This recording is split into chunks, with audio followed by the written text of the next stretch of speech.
So we are back in Stonefang. We're gonna go talk to Scurver. He's gonna ask us to get the Dragon Bone Smasher. Oh my lord! I just toggle escaped on accident. I totally forgot that was a thing.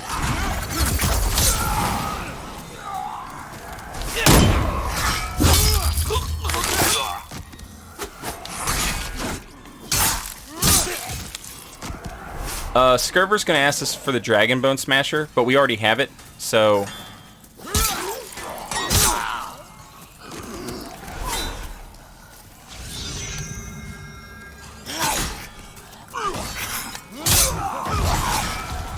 Oh, snap. Get one shot. Get absolutely one shot, nerds. How you like me now?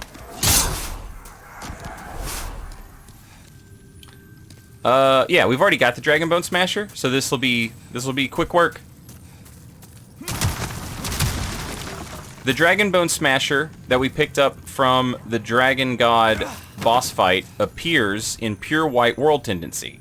Pure White World Tendency means that you have not died in body form in a level. You can die all you want. You just can't die in body form. So that's why I'm all the time killing myself in the Nexus. Hey, what's up, Scurver? Oh, there you guys. You nearly frightened me to death, creeping up on me like that. My name is Scurver. I seek treasures of the unknown. I'm impressed you've come this far. Were you guided by a sixth sense? Or just plain lucky? Either way, you're quite something. Shall we put your luck or skill to the test? Have you heard of the temple below? It is a work of art molded by the ancient burrowers to appease the bones of dragons. As a precaution, a broadsword which can crush the bones of drakes is stored in the temple. Truth told, it's the laughingstock of many a swordsmith. They say it's as blunt as a bludgeon. A dull blade, meant to slay a dragon. Curious, is it not? I would search for it myself, but I'm afraid I'd fare poorly against the demons. If you happen to come upon the sword, please, let me have a look at it. This place is incredible, eh? The bones of dragons, exuding awe. A dream come true. So, he wants to get a look at the Dragon Bone Smasher, a blunt lump of iron that smashes foes. Said to have been forged by the ancestors of the Stonefang miners to be utilized against the dragons, imbued with a spell to protect the wielder from fire, mocked by blacksmiths, who snidely refer to it as a slab rather than a sword. Which is, of course, a Guts reference, right? Oh, wonderful. The arts of swordsmanship applied in a perfectly useless manner.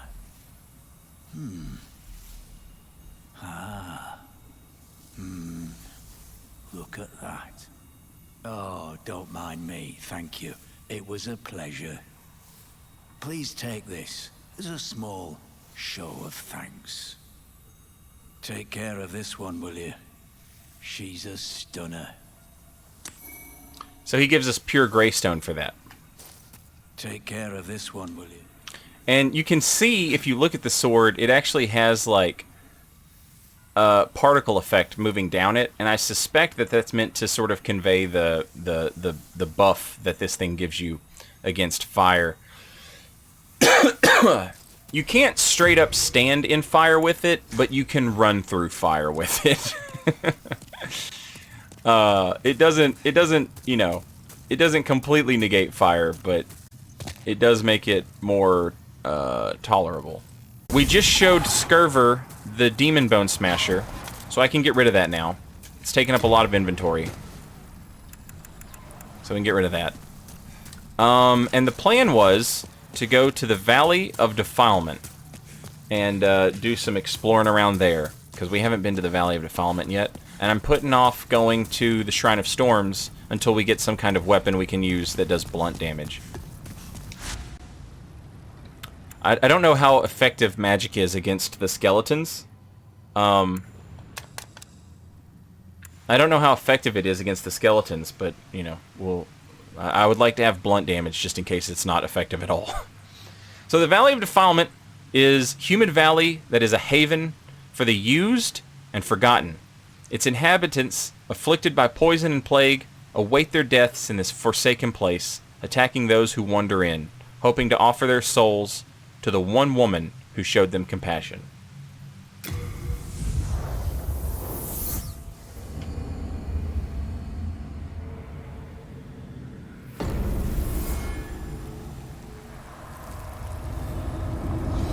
Fear attendees, welcome back. Thank you for 35 months, and thank you for hanging out. We've had some internet issues the past 2 days during stream, so, and they're back, by the way. The internet issues are back.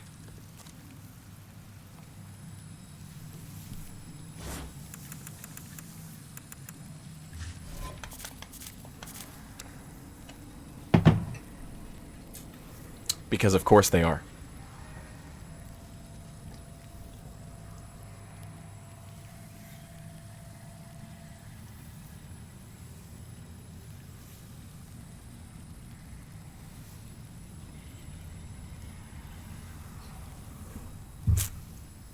So, need to invade Comcast HQ. That's not a bad idea. A better idea, like, you know the story about the scorpion and the frog? And the scorpion is like, hey, give me a ride across the river. And the frog's like, no, you're a scorpion. What if you sting me when we're halfway across? And the scorpion's like, why would I do that? I need a ride across. And the frog's like, well, okay. And so the frog gives the scorpion a ride, and then when they get halfway across, the scorpion stings the frog, and the frog's like, what the fuck? Now we're both going to die. And the scorpion's like, I'm a scorpion, lol. Lol, said the scorpion. LeMayo. The scorpion is the internet service provider. The scorpion is the multimedia conglomerate whose job it is to just continue to make as much money as possible. To grow as large as it possibly can, regardless of whether or not it can sustain that growth. That is Comcast's job. However, we saw fit when we decided that we were going to do capitalism, we saw fit to set up some rules, right? And there are these rules that the scorpions are supposed to follow. But the scorpions have discovered that it's actually more profitable to just pay the people to not enforce the rules, and then they can make more money. So, while the idea of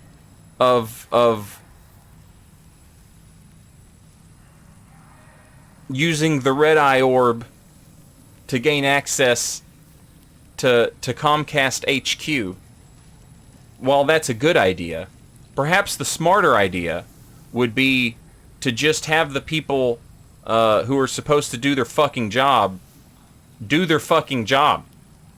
And not get paid by Comcast to let them just do whatever the fuck they want. That would be nice.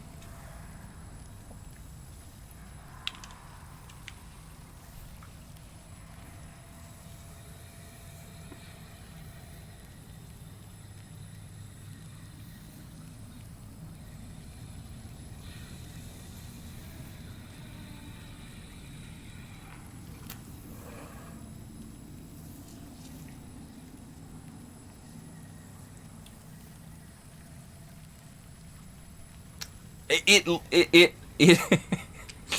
is literally the free market at work, which is the issue I have with like the libertarian mindset, right? You guys, if you're old enough, if you've been here long enough, You might remember my Fallout 76 character. My libertarian character who ran around preaching Ayn Rand to all the all the 12-year-olds playing Fallout 76. God, I miss that game. My issue with that mindset is it's always, and I have very good friends who are libertarians, and they you know what I mean, like they love the free market. The problem with that is that if I were the free market, I would literally just buy the rules. They say, it's not capitalism, it's crony capitalism. And I say, to that, you are absolutely right. And the reason, the reason that we have crony capitalism instead of capitalism is because you can simply buy the rules. You can just buy it. You can just own the rules. If you've been around longer than anybody else, and you have amassed enough wealth to be, you know, to be born on the 10-yard line, and everybody else is born at the other end of the field, you know, you can just buy the rules, which is what they did, and it's what they will do. It's what they would do again, even if you did like a big reset. We would just end up in the same place. Because what else are you going to spend the money on? What's more important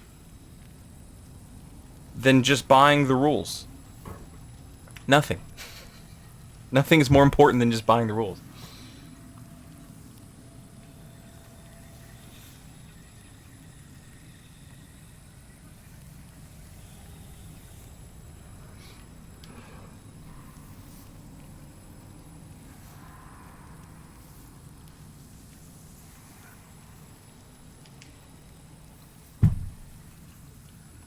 Ugh. It's a pain in the ass too, because like it's like my internet knows when I'm actually, like right now I'm getting an easy 6,000 kilobytes per second. My bit rate is 6,000 kilobytes per second. Look at it go. It's great. But the moment I actually try and start playing the game, it will plummet back down to like 400. Because it's like my internet knows what's happening, you know? Hey, Valley Defilement dude.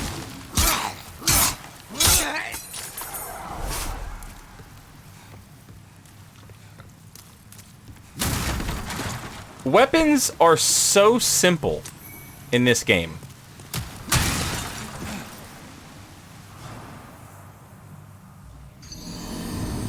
And so too is death. So too is death that simple.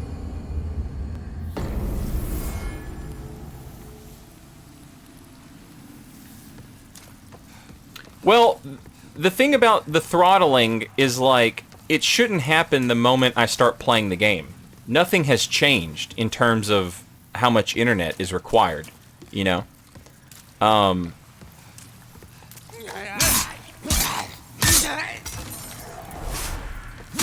It's really like I'm just being superstitious or whatever, but it's funny, you know. It's just a funny thing to do. Anyway, what I was saying was,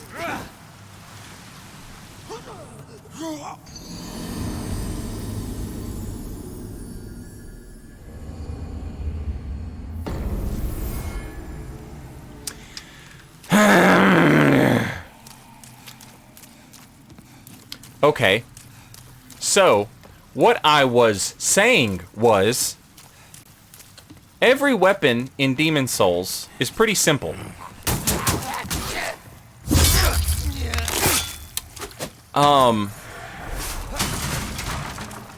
And you know, as an effect, as a side effect of that, the weapons being simple, you know, it's not like Bloodborne or even Sekiro. In Sekiro, you only have one weapon, but it's it's a weapon that's like very deep and has a lot of versatility. In Demon Souls, the weapons are simple. And as a result, I think I have liked this stock more than I would have if I were playing Dark Souls 3. Like, if I were playing Dark Souls 3, like, why not use the crow quills? It's just a more fun... It's just a more fun thrusting sword. It's a thrusting sword, sure, but it's more fun. It's got more stuff going on.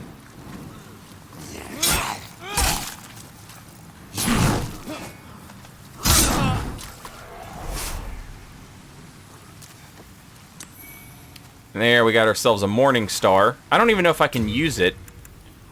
No, I can't. I don't have the strength. It is a hammer with numerous spikes. That yelling. That's terrifying. Okay, somebody fell off. Sorry. It is a hammer with numerous spikes on its circular head. Considered a choice weapon among warriors of the faith. An extremely effective weapon that has all the merits of a blunt armament, while also causing bleeding from its spikes.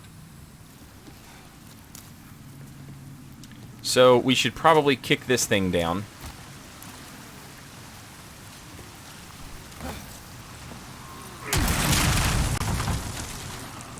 I love the shantytown. Ooh. I love the shantytown aspect of the Valley of Defilement. It's absolutely horrifying. So we're finding weapons and a talisman of God. We're finding this stuff here, and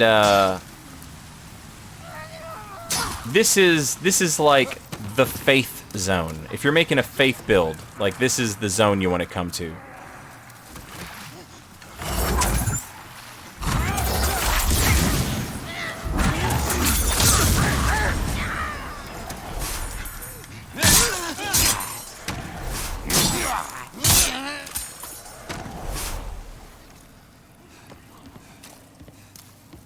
This is that place you want to come first, you know?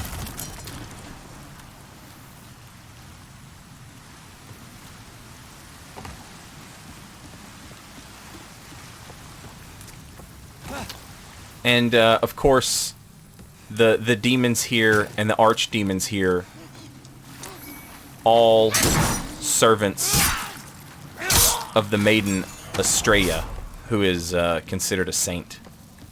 But we'll find out more about that later.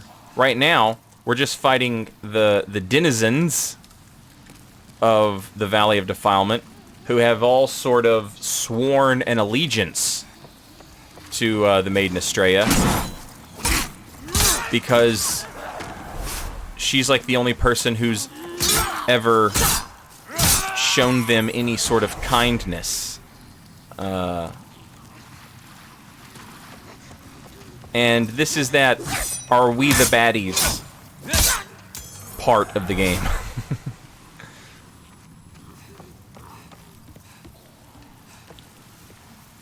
Is she still technically a demon? Yeah.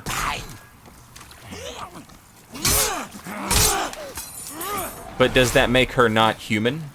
Does that make her bad?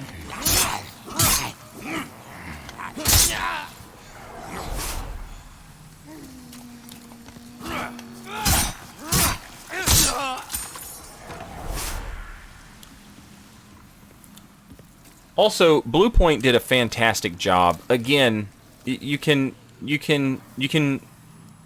not like the changes they made to some of the creatures and enemy designs, and I get that. You know, I feel that. But like, in terms of like actually making this look like a place where people live, there is no question that this is an improvement over the original.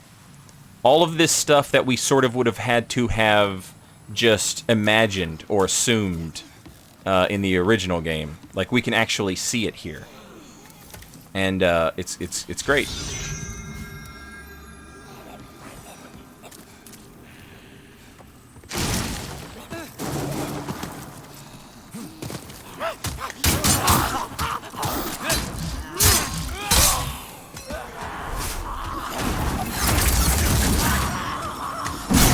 Shit.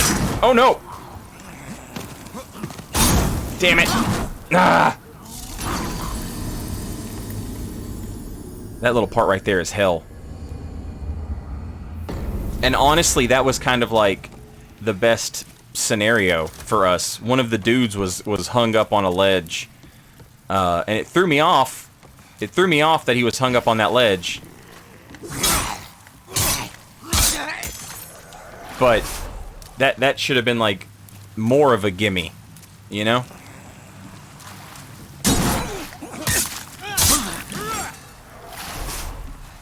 Holy God, man.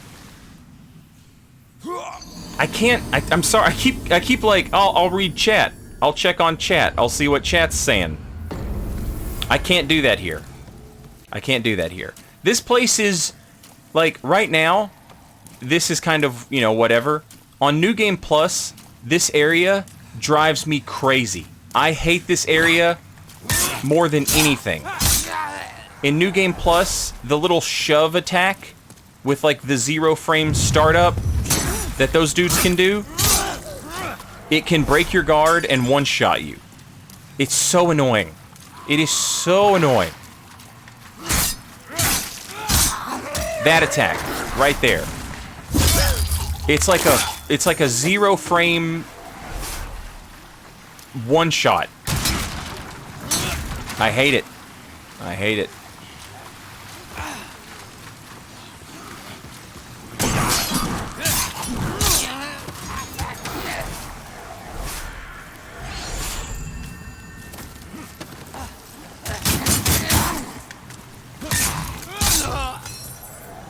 Much less dangerous in New Game, but in New Game Plus, man, it is absolutely brutal.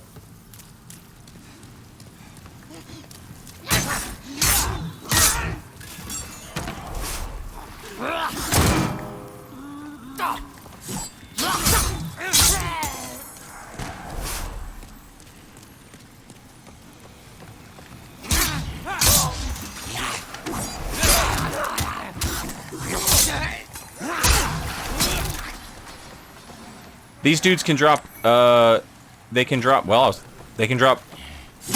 black pine resin, apparently. I was gonna say they can drop grass, and they can drop faint stone, like the weakest faint stone.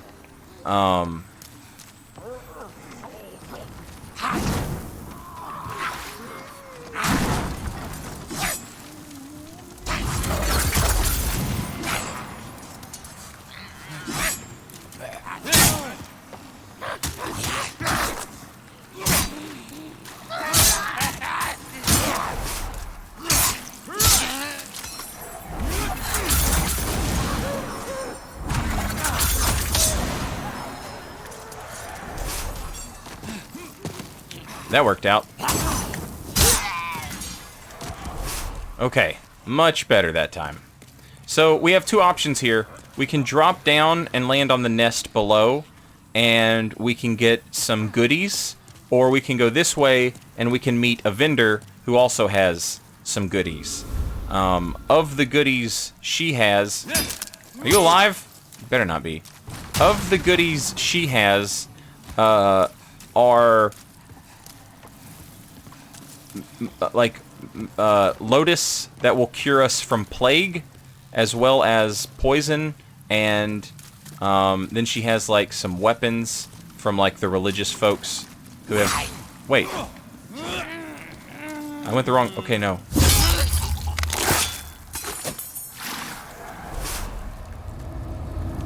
I'm so confused.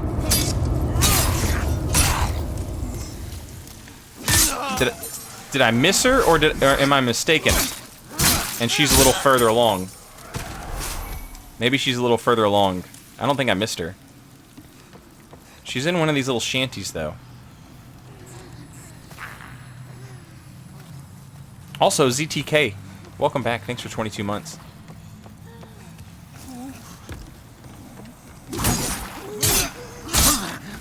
These little leech things here can drop us some upgrade materials, but if you break them, they can poison you. So you gotta be weary of that.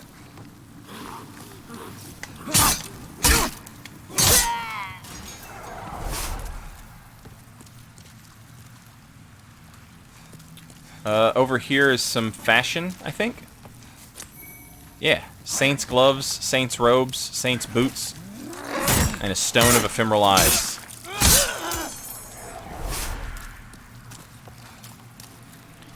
Does killing them with fire avoid the poison? I don't know.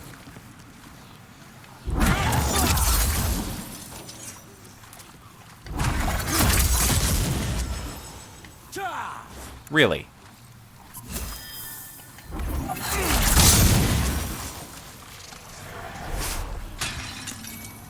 They drop marrow stone, though.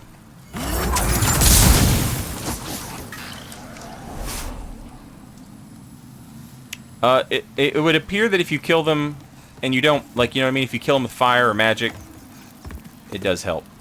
You don't get poisoned. Here she is. Here's the lady. What's she got to say? You there. Won't you please buy something? My poor child is hungry. You don't deserve to die. So let me give you some advice. This place buzzes with pests fattened on a diet of souls. You could do worse than keep some lotuses for protection. The price of survival can never be too high, can it? How many years has it been since that witch Astraea came to this valley with that squid-headed knight? Those ridiculous white robes of hers. I swear I caught her glaring at my son in disgust. Yes, it's true. She's as nasty as they come. And she's a demon to boot.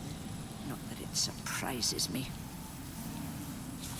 You could do worse than price of... So she is not a fan of Maiden Astraea or her squid-headed knight. And she talks about how many years has it been since they showed up. She sells cleric-y type weapons, a mace. A war pick is a pickaxe modified for use in battle with a hard beak-like protrusion for piercing hard metal armor in order to deal damage. The halberd. Talisman of God. Poison arrows. Chain armor.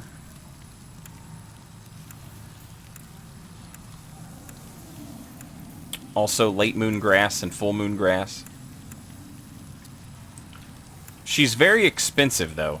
And I don't have money. I can't afford any of this. Curses. I wasted my breath on you. Did that witch send you to torment me? I'm not sure who her kid is, or if she even has a kid, and maybe she's just talking some random shit.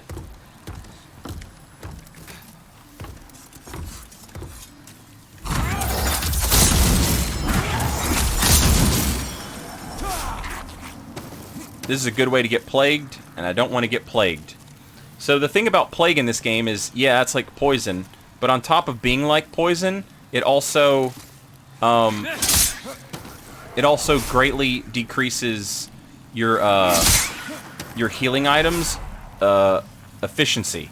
They heal you for much, much less while you're plagued. It is a devastating status element.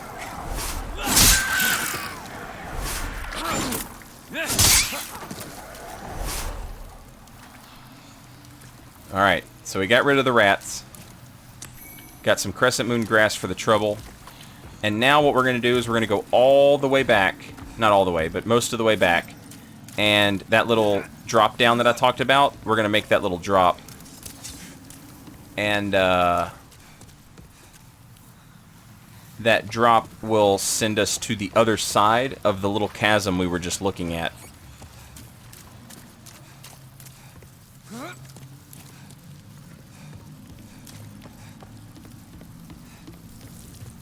And there's going to be some items over there for us.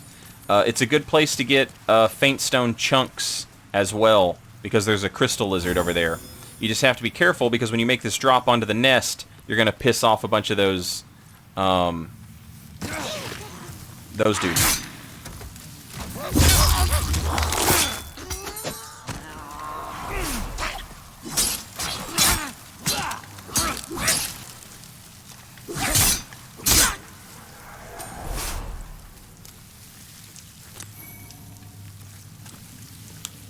So you can see a dude over there, and you can see an item. Beyond that is the crystal lizard.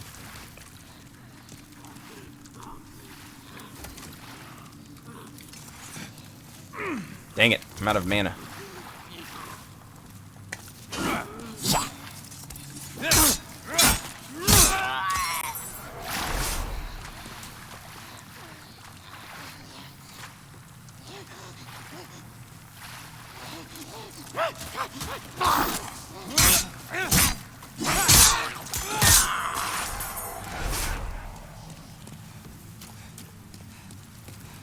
Oh, I scared it off.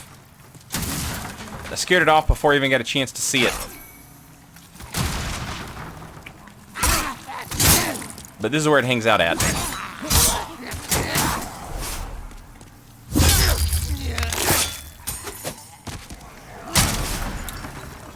There is an item over here, though. A Blessed Mace +1.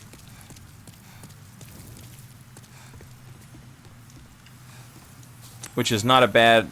Like, if you're running a faith build early on, and you can get a hold of that, that's great to get you through the first part of the Shrine of Storms. So now we've connected these two areas. We have a little bit of a shortcut we can use. Try not to get rocks dumped on our head from up above, which is a clue, a little bit of a context clue about needing pure white world tendency. And we've got Biggin right here.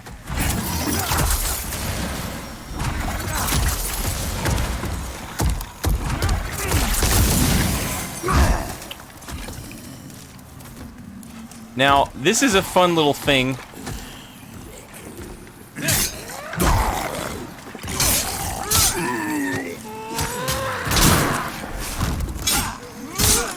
We're fighting precariously over a pit right here. There is a secret mechanic in the game, in the original and the remake, where if you throw these corpses off into the pit, they land in the boss arena and they spawn items. I think it's like I think it's more than 5. You can get faint stone shards, you can get grass, you can get a great club. They'll spawn like a lot of different stuff.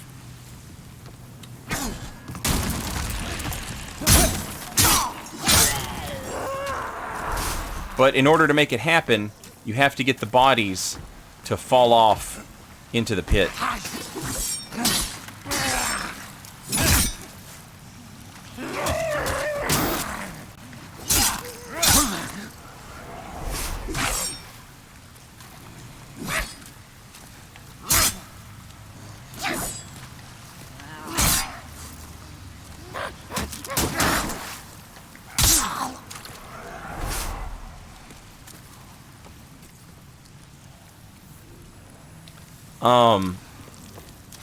Now, there's... do you have to drop different kind of enemies? See, I was gonna say if you drop the big one down there, it counts differently. But I didn't know if... I didn't know you had to drop one of each different type of enemy down there. I didn't know that.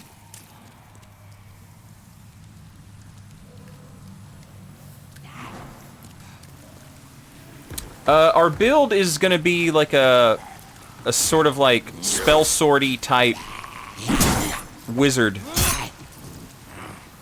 I've never made a magic build in Demon Souls, so this is a first for me.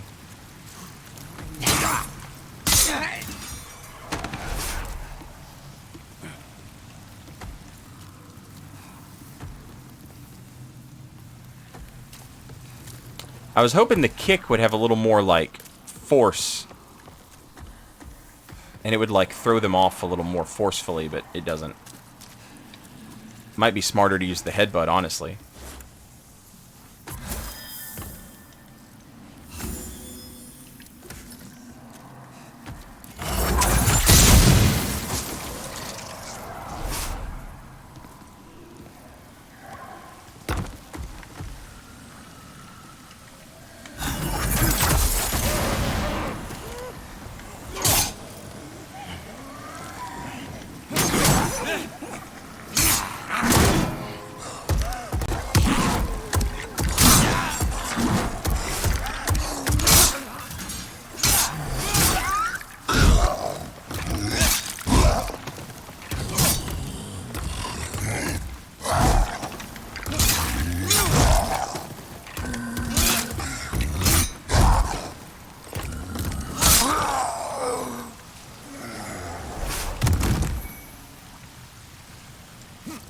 Go on, get!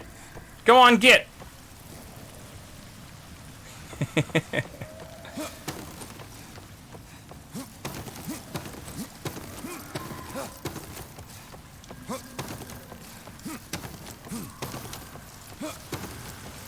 So there's a sort of interesting thing you can do.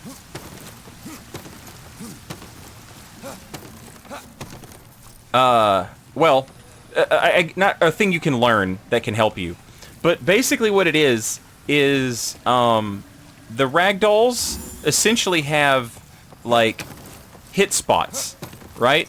Like they have like a hitbox.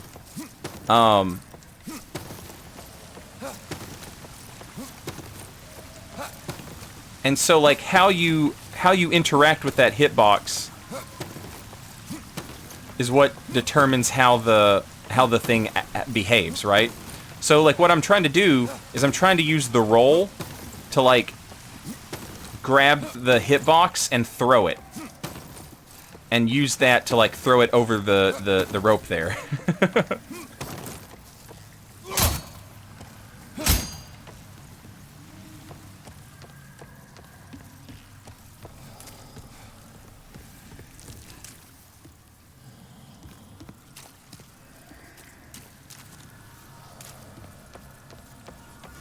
Here we find ourselves some full moon grass. And we get to fight the boss here. Now, I learned something cool. I learned something really cool from Lord Kelvin. He posted a video and he bought the Demon Souls remake has an item that prevents healing in an area, and it's sort of like a Lloyd's talisman, except it doesn't stick to what it hits, it just creates an area where healing doesn't work. But that healing also applies to regeneration, and it applies to this boss, the Leechmonger. You can stop the Leechmonger from healing if you buy one of those items and hit him with it. And I never would have thought to try that out, but that's actually pretty clever.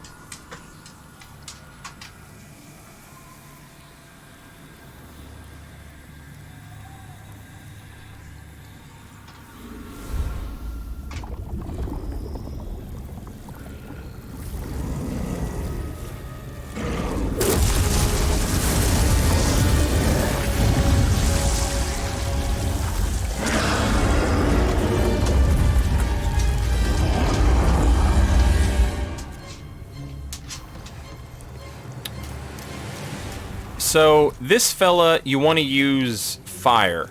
Fire melts this dude. If you'll pardon the pun.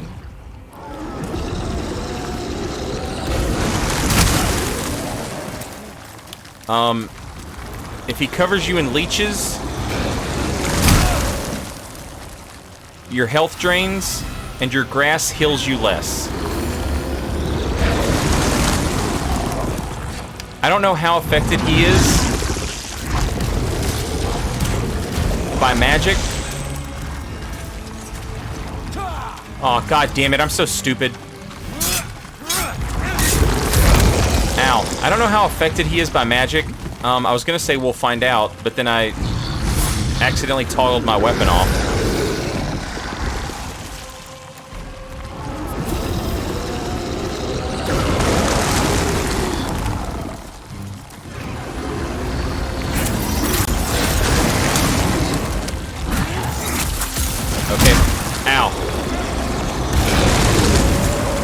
Well, magic is more effective than my weapon.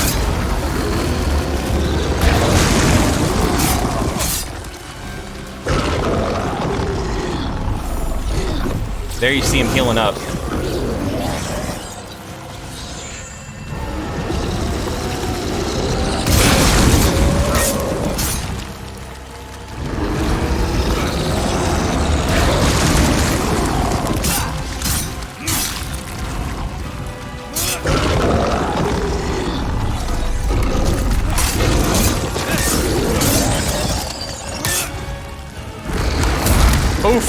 never know if he's healing or getting ready to throw stuff at me.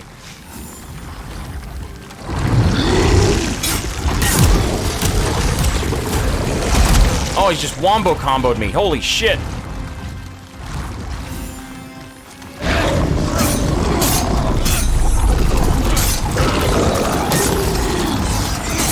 Come on. Yeah, baby.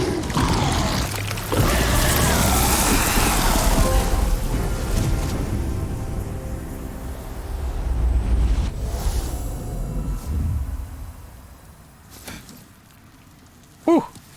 Fighter PL, thank you for the host. And welcome, new folks. I'm Saint Riot. We're playing some Demon Souls. Just playing through the game real slow. Taking our time. Lots of faint stone shards. We got these for tossing those corpses. We got those for tossing those corpses off. Chucking them down here. You also get some crescent grass, which is like kind of meh, whatever. But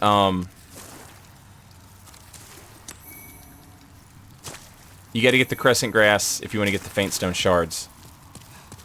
Apparently, I didn't throw enough down here because if you the last prize that you'll get is a great club. Oh no, I did. Okay, cool.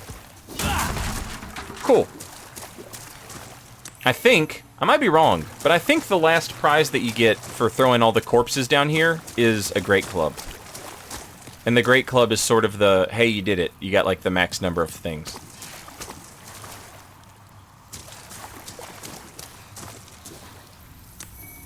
We got the Writhing Demon Soul, and the Swamp of Sorrow Archstone. Archstone of the Leechmonger Demon. All that is unclean ends up in the giant swamp at the base of the Valley of Defilement. The swamp is a cesspool of putrilage, vermin, and plague.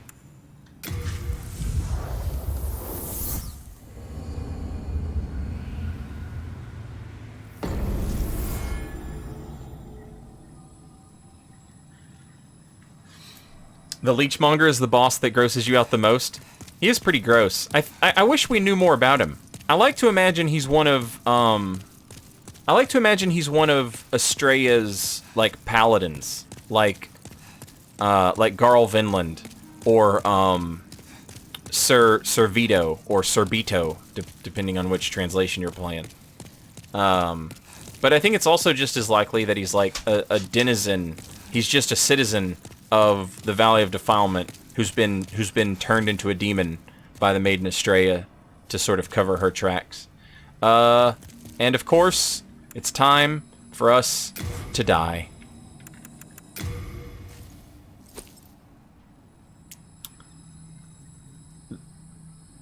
We have to keep our world tendency.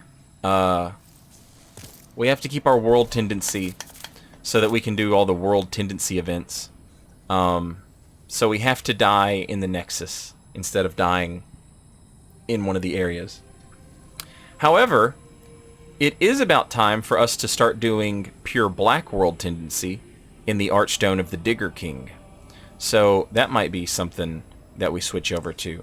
So if you look at the Archstone of the Digger King, you will notice that the symbol underneath it is so bright that it's exuding what I'm going to call embers. And that's how you know that you're in pure white world tendency.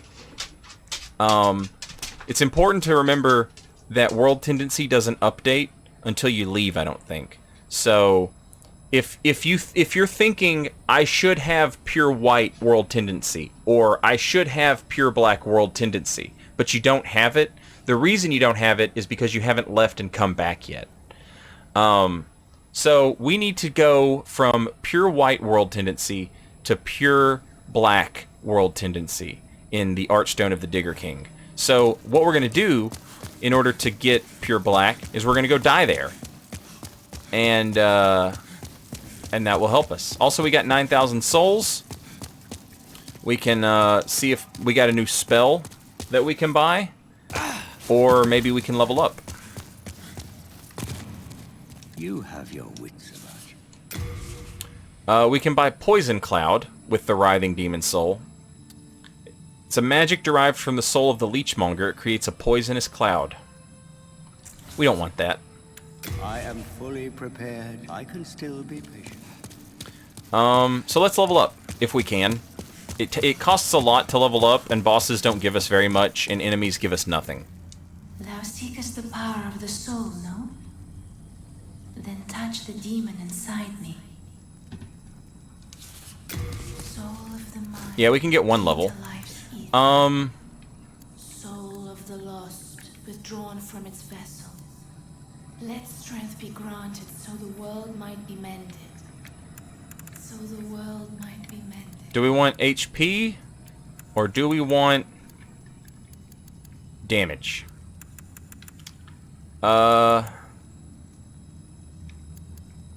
It's hard not to take damage, you know? Let's go with damage. We've got 1,000 souls left.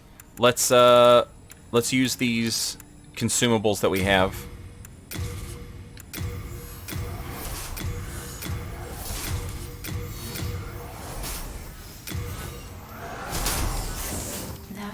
Then touch the soul of the mind, key to life's evil. One more level. Soul of the Lord, art thou fin? May thy... Let's buy some grass from Patches, I think. Well, we've long been Oh, he's selling barbarian clothes, by the way. Barbarian clothes give you no resistance or defense at all, but they are fashion that you can wear and be naked because they don't weigh anything. So, you know, if you want to not have any equip weight, but you don't want to be naked, you can use those.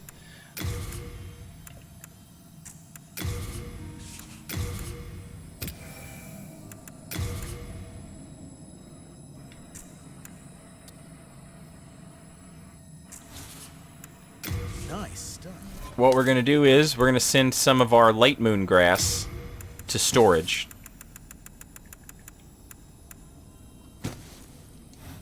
Well, so that we can buy more.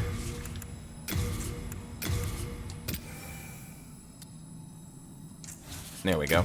nice. Now we're starting to build up some reserve, chat. Starting to build up some reserve, which is nice. So we're going to head to the smithing tunnels, and we want to die. To get that pure black world tendency.